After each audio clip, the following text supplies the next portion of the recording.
अगर हम इसी जन्म में भगवत रस में डूबना चाहते हैं तो सबसे पहले हमें संसार कड़ुआ लगना चाहिए, संसार के संबंध फीके लगने चाहिए। कोई भी सुख सामग्री हमारे हृदय को शीतलता ना प्रदान करे, यह स्थिति होनी चाहिए। नहीं खान पान ते भावे है, नहीं कोमल वसन सुहावे है, सब विषय लगे ते खारा है, हरि आशिक का मग न्यारा है। नारायण हरि भजन में ये पांचों न सुहात, विषय भोग, निद्रा, हंसी, जगत प्रीति, बहुबात। जब तक हमें ये व्यवहार प्रपंच सुखद भासता है तब तक परमार्थ की जो सूक्ष्म वृत्ति है वो उदय ही नहीं होती है। वो जान ही नहीं पाता परमार्थ किसे कहते हैं। थोड़ा दान पुण्य, ये इधर उधर तीर्थयाटन, थोड़ा स्वाध्याय, यही परमार्थ समझता है। बाहरी क्रियाओं को, शुभ क्रियाओं को परमार्थ समझता है, जबकि ठीक जैसे अशुभ क्रियाएं बंधन कारक हैं वैसी शुभ क्रियाएं भी बंधन कारक हैं। ये जो जीवन मुक्त पुरुष होता है ये शुभ अशुभ दोनों से परे होता है। अच्छा बुरा, अनुकूल प्रतिकूल, लाभ हानि, सुख दुख, ये द्वंद्व उसे स्पर्श भी नहीं कर सकते। अभी अगर आकर्षण है और हम प्रभु के मार्ग में चल रहे हैं तो साधक है। कोई आकर्षण, जित संग दोषा, किसी भी विषय का सानिध्य, वस्तु का सानिध्य, व्यक्ति का सानिध्य, स्थान का सानिध्य उसके भजन में विक्षेप नहीं डाल सकता। कहीं भी कैसी भी परिस्थिति, स्थान, व्यक्ति, वस्तु का संयोग है पर वो अंतर से अपने प्रभु में डूबा हुआ है, इसलिए बाहरी इनका कोई भी प्रभाव उसके हृदय में नहीं पड़ता। जब किसी भी प्रपंच वृत्ति का प्रभाव हृदय में ना पड़े तो वो अध्यात्म नित्या होता है, वो अपने स्वरूप में स्थित होता है, उसकी बुद्धि निश्चल मानी जाती है। साधक ऐसा करे पर वो पूर्णता नहीं है। क्या?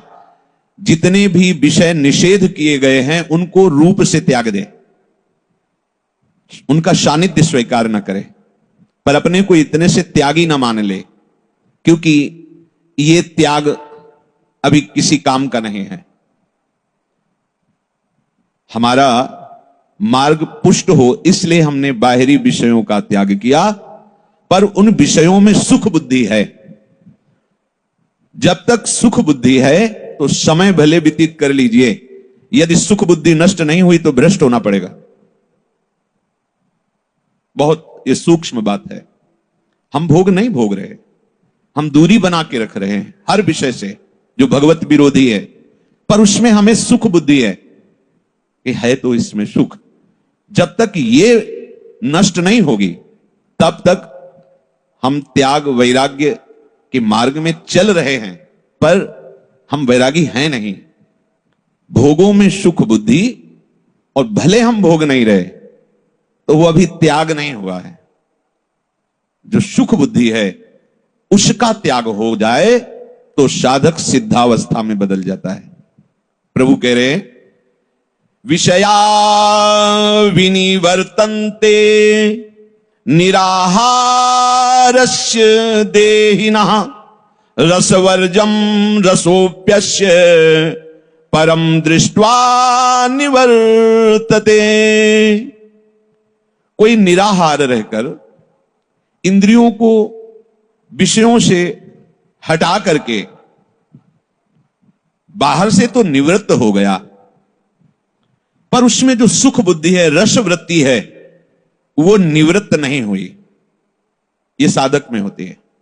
पर जो स्थित प्रज्ञ पुरुष होता है, जिसकी बुद्धि प्रभु में लग गई है, बोले उसका जो रस भाव संसार के प्रति था, सुख बुद्धि थी, वो ही खत्म हो गई। अब उसकी स्थिति ऐसे है जैसे भुना हुआ अन्न, गेहूं चना भुना हुआ, कितनी भी सुंदर खेती उपजाऊ हो वहां उसे डाल दो, खूब खाद पानी दो, पर उसमें अंकुरण नहीं होगा। ऐसे कितना विषय का सानिध्य उपस्थित हो, पर स्थित प्रज्ञ के हृदय में कोई भी हलचल सुखद या दुखद नहीं होगी, क्योंकि वैसे जगह स्थित कर दिया है अपनी बुद्धि जहां परमानंद है, सुख दुख की पहुंच ही नहीं है। जब हमारी बुद्धि देह में स्थित होती है, तब भोगों के प्रति आकर्षण, सुख दुख, लाभ हानि, मान अपमान, निंदा स्तुति आदि ये द्वंद्व हमें क्लेश देते हैं। पर वो स्थित प्रज्ञ, जिसकी बुद्धि प्रभु में स्थित है, उसकी संसार के प्रति, भोगों के प्रति सुख बुद्धि ही खत्म हो जाती है। बड़ी ऊंचाई तक ये सुख बुद्धि रहती है। कोई ऐसा ना समझे कि साल 2 साल हम भोगों से अलग हैं तो हम त्यागी हैं, हम बैरागी हैं। जब तक शरीर में प्राण हैं, तब तक सिद्ध पुरुष भी शास्त्र मर्यादा की रक्षा करता रहता है, क्योंकि ये भगवान की ऐसी भूल भुलैया माया है, कभी भी कहीं भी जिनकी हर समय समाधि अवस्था रहती है, उनको भी विचलित कर दिया। ना जानो छिनांत कवन बुद्धि घटई प्रकाशित, छुटि चेतन जो अचेत तेऊ मुनि भय विश्वासित। उनके भी हृदय पर विषय ने अपना प्रभाव डाल दिया, पर भगवत चरणारविंद के प्रेमी के हृदय में डाल दे, ऐसा किसी विषय में सामर्थ्य ही नहीं।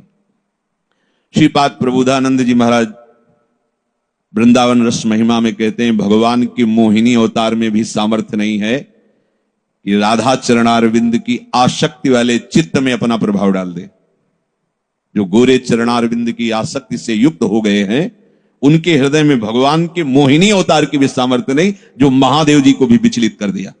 जिस मोहिनी रूप ने महादेव जी को भी विचलित कर दिया, वो मोहिनी रूप राधा दासी भाव वाले हृदय में किंचन मात्र भी प्रभाव नहीं डाल सकता। भगवान का और माया की तो बात जाने दो, क्योंकि ये जो संसार के प्रति सुख बुद्धि है, ये अहंकार में रहती है, देहाभिमान में। जो इस पांच भौतिक शरीर को मैं मान रहा है और इसी में ममता किए हुए है, अब चाहे जितना ज्ञान बघारे, चाहे जितनी वैराग्य की बातें करे, पर उसका चित्त, उसका मन, उसके हृदय की स्थिति विषयों में सुख है, इसी में रहेगी। और जब ये अहंकार, ये अहम प्रियालाल के चरणों में समर्पित हो जाता है, तब ऐसी पावन स्थिति स्वाभाविक प्रकट होती है जो किसी साधन से नहीं होती। उसे अच्छा ही नहीं लगता है, उसको ये अकल लगानी नहीं पड़ती, ये बुद्धि नहीं लगानी पड़ती कि ब्रह्म सत्यम जगन मिथ्या, ये उसको कुछ अच्छा नहीं लगता। बस एक हृदय में अजीब सी पीड़ा हो रही है, हर समय स्वाभाविक अपने प्रीतम का स्मरण हो रहा है, न लोक की न परलोक की कोई परवाह नहीं है। अगर चाह है तो प्रियालाल की चर्चा सुनने के लिए, प्रियालाल की रूप माधुरी सुनने के लिए, कामना है तो प्रियालाल की सेवा के लिए, अगर पाना है तो प्रतिपल कृपा कटाक्ष। बस चाहना, कामना, पाना, ये सब उनके चरणों में लग जाता है। जब तक हमारी बुद्धि विषयों में सुखमयी है, तब तक हमें भगवान नाम का भी सुख नहीं मिलेगा। जप के देख लीजिए, थोड़ा बड़ा जपेंगे, सुख बुद्धि विषयों में है तो स्वाद नहीं मिलेगा। नहीं, इतना स्वादिष्ट नाम है कि आप छोड़ना चाहें तो नहीं छोड़ पाएंगे। छोटे छोटे विषयों का स्वाद रसेंद्री लेती है तो उसकी याद आती रहती है और लगता है वो विषय सदैव हम समीप रखें, जबकि उसमें सुखाभास है। और नाम राधा नाम सुधा रसम, जब ये रस आएगा तो संसार की सुख में जो पगी हुई बुद्धि है कि संसार में रस है, ये नष्ट हो जाएगा। श्री ध्रुवदास जी इसी श्लोक की मानो व्याख्या कर रहे हो, कह रहे रस बल छुटे न जो विषय, सुख नहीं पावे कोई, तन छाड़े मन गही रहे, दूनों दुख तहां होई। इस रस का जिसको रसास्वादन नहीं मिला, त्यागी, बैरागी, ज्ञानी, योगी, भक्त, हम अपने को कुछ भी कहें, ये केवल कहने की बात अभी है नहीं। ब्रह्मादि के भोग सब विष सम लागत ताही, नारायण ब्रज चंद की लगन लगी है जाए। आहा, श्री कृष्ण की प्राप्ति की लगन में इतनी सामर्थ्य है कि मर्त्य लोक के भोगों में रस बुद्धि तो जाने दो, ब्रह्मलोक तक के भोगों में रस बुद्धि नहीं रह गई। अभी श्री कृष्ण का साक्षात्कार नहीं हुआ, अभी लगन लगी है। और जिन श्री कृष्ण के एक झांकी में बड़े बड़े ब्रह्मानंद में डूबे हुए महापुरुष बोल पड़े कि कृष्ण से भी बढ़कर कोई तत्व हो हम जानते नहीं, वैसे श्री कृष्ण जिस रूप के दीवाने हैं, जिस रूप के पान में निरंतर मगन होते हुए भी प्यास बढ़ती चली जा रही है। अरबरात मिलवे को निष्दिन मिले ही रहे, मनो कबहु मिले ना, वो है राधे तू मुख चंद्र चकोरी नैना। वो हमारी महारानी जो है, वो लाडली जो है। जब तक इस रस का अनुभव नहीं होगा, ये रस ऐसा है जब स्फुरित होता है तो मोक्ष सुख का भी त्याग हो जाता है। विषय भोग ब्रह्मलोक के ये तो सब माया रचित है। जो मोक्ष सुख है वो गुणातीत है, वो कालातीत है, उस सुख का भी त्याग करा दे। ये है रसम राधायामा भजत किल भावम ब्रजमणो। ये हमारे रस समुद्र लाडली जी का जब रस प्राप्त होता है, उनके नाम का, उनके रूप का, उनकी लीला का, उनके धाम का, कहां ठौर बचती है इस संसार की या सिद्धियों की या अन्य पदवियों की। अरे अखिल लोकों का स्वामी, अनंत ब्रह्मांडों का ऐश्वर्य वैभव विस्मृत करके किशोरी जी के आराधना में मगन है। किशोरी जी के रूप में अनसन पर भुज दिए बिलोकत, इंदु बदन विभियोर करत पान, रस मत परस्पर लोचन त्रिषित चकोर। कहा कहो इन नयनन की बात, ये अली प्रिया बदन अंबुज रस, अटके अनंत न जात। प्यारी जू जब जब देखो तेरो मुख, तब तब नयो नयो लागत। ऐसो भ्रम होत देखूं न कबहूरी, दुति को दुति लेखनी न कागत। जब इस रस का रसास्वादन होता है तभी बात बनती। नहीं तो कह रहे रसबल छुटे न जो विषय, सुख नहीं पावे कोई, तन छाड़े मन गई रहे, दोनों ही दुख होई। अभी प्रायः साधक इसी स्थिति में होता, जलता रहता है। विषयों के प्रति सुख बुद्धि है, भोग भोगना नहीं है, क्योंकि हम परमार्थ के पथिक है और परमार्थ का रस अभी आया नहीं। बस इस जगह साधक को बहुत संभलने की जरूरत होती है। प्रायः ये थोड़ा लंबी यात्रा है, बहुत समय तक अपने मन को जला करके मार देना है, जीवित ही मर जाए, उलट आप में समाए। इस मन को दुलार करके, प्यार करके, ममत्व करके मैं बना लिया है, यही तुम्हारे जन्म मरण का हेतु है। इस मैं से जो हमारा आत्मस्वरूप संबंध है, बस यही बंधन है। ये जो अंतःकरण धर्म में मैं स्फुरित हो रहा है, और इसने इतनी ममता मन में कर ली कि मन की बात कोई टाल नहीं सकता, बस यही बंधन है। गुरु कृपा से जब ये अहम दासत्व में बदलता है कि मैं प्रियाजू का, हमारी लाडली जू, अब यहां से रस धारा की तरफ हमारा चिंतन बना। जहां श्री जी के चरणारविंद का थोड़ा सा भी रस आएगा तो चारों में आपको रस मिलने लगेगा। उसकी पहचान है, वृंदावन प्यारा लगने लगेगा, राधा नाम जीवन हो जाएगा। ऐसे राधा, प्रियाजू की चर्चा, लालजू की चर्चा, ये आपके हृदय में एक अनोखा आनंद, एक अद्भुत, जो न लोक में न परलोक में, एक अद्भुत। रसिक जन प्राण प्यारे लगने लगेंगे। तब जान लेना कि हमारा राधा रसम की तरफ मन का मोड़ हो रहा है। अगर ऐसा नहीं है तो आप जान लेना कि अभी हम कोरे के कोरे समझ रहे हैं अपने को, प्रेमी पर है नहीं। अभी हमारी सन्मुखता संसार की तरफ है। जब हम प्रभु के सन्मुख या प्रियाजू के सन्मुख हो जाएंगे तो ये हमें बुद्धि नहीं लगानी पड़ती कि ये नाशवान भोग है मुझे। अरुचि, जैसे छका हुआ पुरुष खूब अच्छे अच्छे पदार्थ पा लिए हों, फिर उसके सामने बाजरे की रोटी और ये रखा जाए, ऐसे ही जो राधा नाम सुधा रस का, जो राधा रूप का जो राधा गुणों का, जो राधा धाम का, राधा रसिकों का रसास्वादन कर रहा है, उसका मन कहीं किसी और की तरफ झांके, ऐसा हो ही नहीं सकता।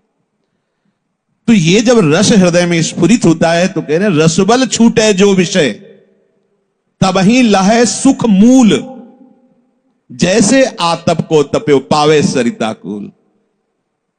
जब रस का हृदय में स्फुरण होता है तो वो हमारी इंद्रियों को, मन को ऐसे फांस लेता है जैसे गीले गुड़ में चींटा फंस जाए।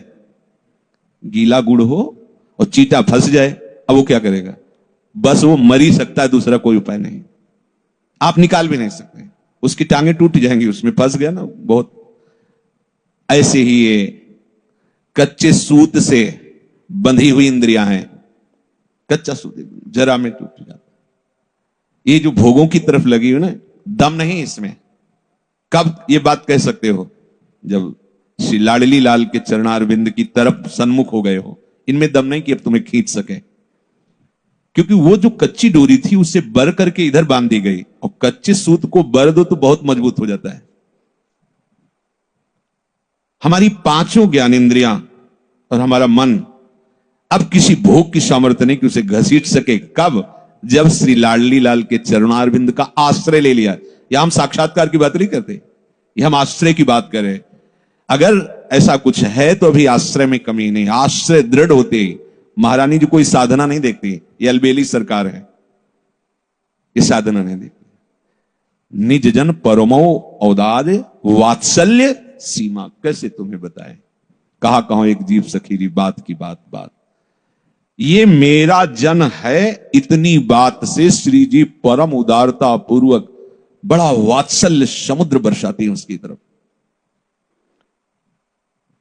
हमारे हृदय में जब श्री जी के चरणारविंद का थोड़ा भी अनुराग, अपनापन, समर्पण होने लगता है तो हमारी दशा बदलने लगती है। कैसे जाना जाए श्री जी से हमारा अपनापन अब हो रहा है? प्रेम बात कछु कही न जाई, उल्टी चाल तहां सब माई। इधर चाल चल रहे थे, अब इधर हो गए। प्रेम जब प्रियालाल के चरणों का किंचित मात्र भी उदय होता है तो सीधे पलट देता है, उलट याप में समाये। जो अभी तक प्रवाह हमारा चल रहा था संसार की तरफ, भोगों की तरफ, रिश्ते नातेदारों की तरफ, सीधे उलट गया, चाल ही उलट गई। अब उसकी बुद्धि को ना तो कोई आकर्षित कर सकता है, जिनकी बुद्धि लग गई है, लगी नहीं है ना, तो बड़ा आश्चर्य होता है। प्यारे जू की उपासना के मार्ग में चलने वाला शरीर पोषण के लिए भगवत आश्रय छोड़ दे, आश्चर्य लगता है।